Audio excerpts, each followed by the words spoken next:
والا ہمیشہ غریبوں کو ہی کیوں ایسی سمسیا میں ڈالتا ہے؟ میں اکیلے ان سمسیاؤں سے نکلنے کے لیے کیسے جتن کروں؟ میں رانو چڑیا اپنے 3 بچوں کے ساتھ رہتی تھی۔ وہ بہت غریب تھے اور رانو چودھری جوہر لال کے گھر محنت مزدوری کر کے اپنے بچوں کا لالن پالن کرتی تھی۔ چودھری جوہر لال کی پتنی نرملا گوریا بہت ناکچڑی اور اکھڑ مزاج تھی۔ وہ ہر روز رانو کو بات بات پر طعنے دیتی اور کام سے نکالنے کی دھمکیاں دیتی تھی۔ ایک دن صبح رانو کی بیٹی بیمار ہو جاتی ہے۔ ارے میری بیٹی کو تو بخار ہو گیا ہے، یہ تو بخار میں تپ رہی ہے۔ میں آج کام پر نہیں جاؤں گی اور اپنی بیٹی کا خیال رکھوں گی۔ یہ سن کر چنکی بولی، نہیں ماں، آپ کام پر جاؤ، نہیں تو مالکن بہت غصہ کرے گی، وہ آپ پر بہت غصہ ہوں گی۔ رانو چنکی کو بھوجن کروا کر دوا دے دیتی ہے اور کہتی ہے، ٹھیک ہے بیٹا، اب تم آرام کرو، مجھے جانا چاہیے، بہت دیر ہو گئی ہے، مالکن ناراض ہو جائے گی۔ یہ کہہ کر رانو کام پر چلی جاتی ہے۔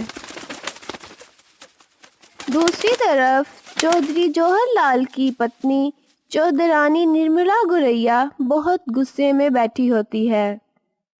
مالکن مجھے معاف کر دیجئے، میری بچی کی طبیعت ٹھیک نہیں تھی، جس کے کارن مجھے تھوڑی دیر ہو گئی۔ ادھر نرملا گوریا بہت آگ بگولا ہوتی ہے۔ ہاں، یہ تم کام والیوں کے سب بہانے ہوتے ہیں۔ میں نے نئی ملازمہ رکھ لی ہے، وہ کل سے آ جایا کرے گی، تمہارا حساب کر کے تمہیں آج ہی چلتا کروں گی۔ یہ سن کر رانو رونے لگ جاتی ہے اور گڑ گڑا کر منت سماجت کرتی ہے، کرپا کیجئے مالکن، میرا اور میرے بچوں کا کیا ہوگا اور وہ بھوکے مر جائیں گے۔ میرے پریوار میں تو کوئی اور سدسیہ بھی نہیں جو 2 پیسے کما لا سکے۔ نرملا گوریا رانو کی منت سماجت کو خاطر میں نہیں لاتی اور اسے کام سے نکال دیتی ہے۔ رانو وہاں سے ناراض ہو کر آ جاتی ہے۔ وہ کسی کھیت میں ایک پیڑ کی ڈال پر بیٹھی آنسو بہا رہی ہوتی ہے۔ اوپر والا ہمیشہ غریبوں کو ہی کیوں ایسی سمسیا میں ڈالتا ہے؟ میں اکیلے ان سمسیاؤں سے نکلنے کے لیے کیسے جتن کروں؟ اور وہ رونے لگ جاتی ہے۔ روتے روتے اس کے آنسو نیچے زمین پر گر رہے ہوتے ہیں اور جس جگہ پر اس کے آنسو گر رہے ہوتے ہیں، دیکھتے ہی دیکھتے وہاں ایک پیڑ نمودار ہو جاتا ہے اور ترنت پھل سے بھر جاتا ہے۔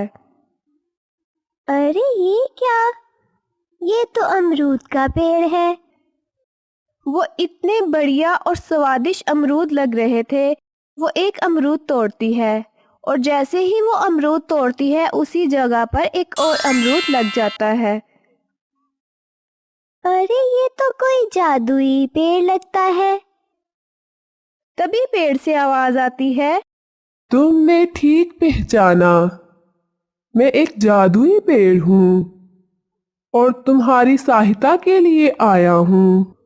تم پھل توڑ کر بازار فروخت کر سکتی ہو اور اپنے بچوں کا لالن پالن کر سکتی ہو۔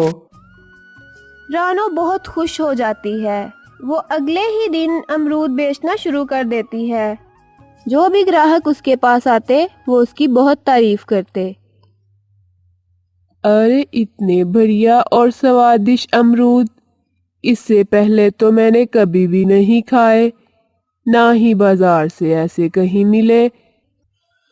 پنکی موسی بھی رانو کے پاس آئی اور اس کی تعریف کرنے لگی۔ ارے رانو بہن، اتنے بڑھیا امرود، جو بھی کھاتا ہے تعریف ہی کری جاتا ہے. آخر یہ کیا چمتکار ہے؟ ہاں پنکی موسی، یہ بس اوپر والے کی دین ہے. میں محنت کرتی ہوں اور اپنے بچوں کا پیٹ پالتی ہوں. اس طرح سے رانو پنکی موسی کو اپنا راز نہیں بتاتی. سبھی گراہک رانو کے پاس بار بار آتے اور اسی سے امرود کھاتے اور گھر کے لیے لے کے جاتے. اس طرح رانو کا کام دن بہ دن پھیلنے لگتا ہے اور اسی کے امرود کی چرچا ہر طرف ہونے لگتی ہے اور وہ دن بہ دن بہت امیر ہوتی جاتی ہے.